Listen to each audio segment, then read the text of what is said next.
ای کاش ما هم داسې یو ښکلی هلیکوپټر اخیستلی شوی.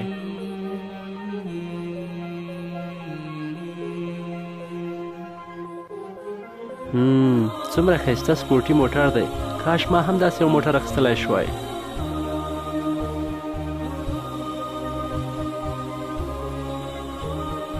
ای کاش ما هم داسې یو ښایسته موټر درلودی.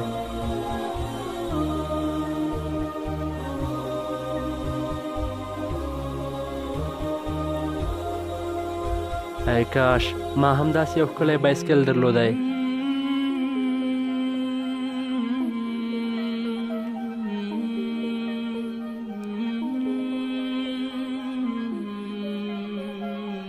ای کاش زما پښې جوړې وای، اوس به مې پلی تګ کولی شوی. په شته نعمتونو مو شکر وباسئ او د نورو لپاره صبر غوره کړئ. هغه څه چې تاسو یې لرئ ډېر خلک یې په ارمان دي. که ویډیو مو خوښه شوي د ملګرو سره یې شریک کړئ. مننه.